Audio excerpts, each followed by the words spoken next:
Solzhenitsyn dizia que a base do regime soviético era a mentira e que nada o ameaçava mais do que a verdade. Por isso, neste 8 de janeiro, data que se tornou símbolo e pretexto, é preciso fazer o que o regime e os seus operadores mais temem: estabelecer os fatos, falar a verdade. Muita gente se cala diante do avanço da censura e da perseguição no Brasil, mas é exatamente quando o silêncio se torna conveniente e até seguro que falar se torna indispensável. Nunca foi tão importante dizer o óbvio, expor a realidade e rejeitar a imposição de narrativas oficiais que tentam reescrever os acontecimentos para justificar abusos, criminalizar adversários e consolidar o poder. A manifestação que acabou em depredação no dia 8 de janeiro de 2023 jamais foi uma tentativa de golpe no sentido real e objetivo do termo. Foi, isto sim, um protesto popular que descambou para o vandalismo, agravado por um fator que até hoje segue mal explicado: a inação, ou incompetência, ou a junção das duas coisas, das forças de segurança para impedir as invasões e conter a escalada da violência. O precedente histórico para tal leitura é cristalino. Em 2006, quando centenas de militantes de um movimento sem terra, liderados por um integrante da executiva do PT Fernando Só, invadiram e depredaram a Câmara dos Deputados, deixando funcionários gravemente feridos e um rastro de destruição, a Justiça Federal ordenou a soltura imediata de quase todos os 542 detidos, em menos de 48 horas. Naquela ocasião, a decisão foi enfática ao atribuir a responsabilidade à fragilidade do policiamento e à omissão do Estado em proteger o prédio público, tratando o episódio como uma falha de segurança e não como um atentado contra a ordem constitucional.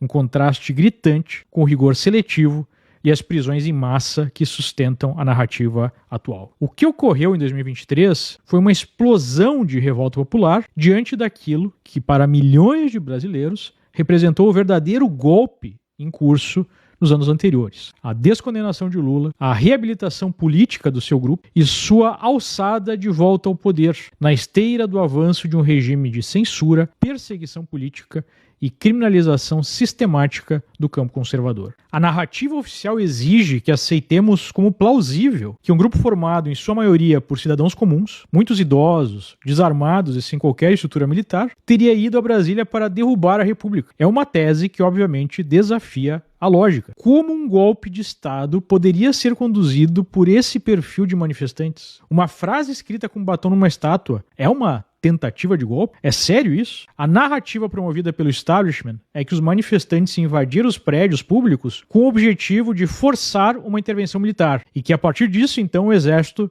daria o golpe. Ora, se esse era o plano, por que nada disso aconteceu? Por que nenhuma estrutura de comando emergiu? Por que nenhuma autoridade militar aderiu? Porque justamente isso não foi golpe. Foi uma indignação popular canalizada de forma caótica e explorada como pretexto político. Mas, antes mesmo de deixar o Planalto, Bolsonaro empossou no comando das Forças Armadas militares indicados por Lula, assinando os decretos que oficializaram essas nomeações. Se ele estivesse de fato tramando uma ruptura institucional, teria feito o oposto, teria colocado nos postos-chave oficiais alinhados ao seu projeto, dispostos a embarcar numa aventura golpista. Mas não, ele entregou a cadeia de comando justamente a nomes apontados pelo adversário que voltaria ao poder. E ainda assim, o país foi levado a crer que o golpe estava pronto, como se um levante pudesse ser executado sem comando, sem adesão militar, sem sequer o controle da estrutura de segurança. O que havia, e o que de fato ocorreu, foi a tentativa de encontrar um caminho legal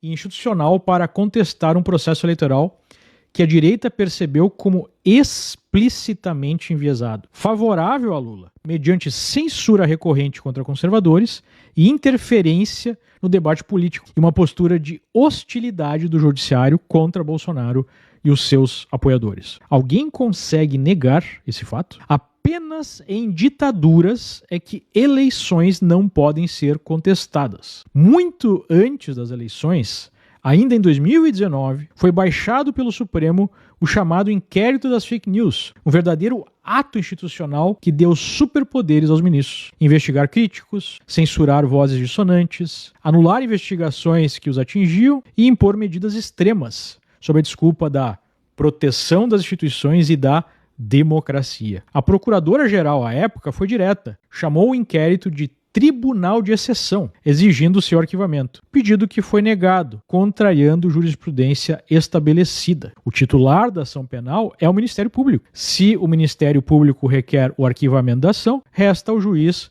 cumprir esse pedido. Era a regra até então. Até mesmo líderes esquerdistas criticaram o ato. Randolph Rodrigues, um insuspeito, já que é um dos grandes líderes da esquerda, chegou a pedir o impeachment de ministros por conta desse inquérito. Mudou rapidamente de opinião quando percebeu que ele seria usado para silenciar a direita. E desde então, centenas de brasileiros foram alvo de censura, buscas e apreensões, bloqueios de contas, cancelamento de passaportes e prisões, e inquéritos intermináveis, deixando de contar na prática com as suas garantias constitucionais fundamentais. As eleições apresentaram um show à parte de truculência e censura. Recortes de matérias jornalísticas com escândalos de governos petistas foram proibidos de circular porque representariam desordem informacional. As informações seriam verdadeiras, mas as conclusões falsas, afirmou o ministro que deu lá a canetada pela censura. Um documentário que poderia ser negativo para Lula foi proibido de ser exibido antes do final das eleições. Lula pôde chamar Bolsonaro de genocida,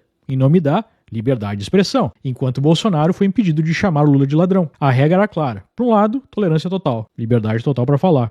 Para o outro, censura sistemática. Denúncias de um ex-diretor da tal Secretaria de Enfrentamento à Desinformação da Justiça Eleitoral deixam claro que foi montada uma verdadeira central de repressão contra a direita. Em troca de mensagens com um superior seu, esse superior foi claro, né? Se não encontrou provas para justificar uma censura, seja criativo. O voto impresso, antiga demanda da direita, aprovada quase por unanimidade no Congresso, foi sumariamente descartado. E quem ousasse levantar qualquer questionamento sobre o sistema brasileiro de votação, que não é usado por nenhum outro país desenvolvido no mundo, na verdade, se não me engano, são 2 ou 3 outros países que utilizam algo parecido com o Brasil, passou a ser tratado como algo criminoso, né? Você simplesmente questionar. O establishment brasileiro decidiu que Bolsonaro não poderia ter mais 4 anos no poder. Decidiu que seu movimento representava uma ameaça existencial e por isso deveria ser esmagado, ainda que fosse necessário passar por cima da Constituição e dos direitos fundamentais dos brasileiros. A justiça passou a ser o veículo para garantir esse desfecho, e o 8 de janeiro tornou-se o símbolo perfeito para justificar o projeto, criminalizar um campo político inteiro. Os promotores dessa perseguição afirmam que o 8 de janeiro justifica todas as medidas tomadas até então. Mas não é exatamente o contrário. Se a direita não estivesse sendo perseguida há anos,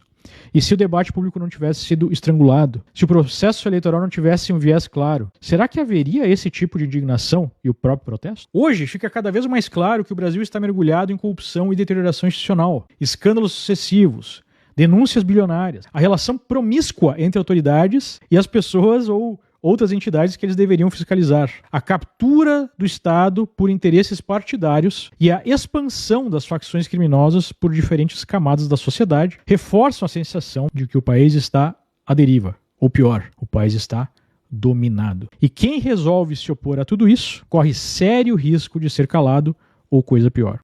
Ficou claro também que defender a democracia virou um ótimo negócio pessoal para os seus supostos defensores, não é mesmo? Bolsonaro e o seu círculo mais próximo estão presos, assim como centenas de brasileiros, muitos buscando liberdade no exílio. Não porque tenham tentado dar um golpe real, mas porque passaram a representar uma ameaça ao sistema estabelecido. Um sistema que busca consolidar o poder de forma truculenta e sem contrapesos, permitindo a repetição de práticas expostas pela Lava Jato, sem o risco de sofrer qualquer consequência, qualquer punição. A Venezuela está aí para mostrar como um país pode ser destruído e dominado quando toda a máquina pública é tomada, quando a oposição é neutralizada e quando o debate público é sufocado. Infelizmente, é difícil escapar da impressão de que este é o destino para o qual estão empurrando o Brasil.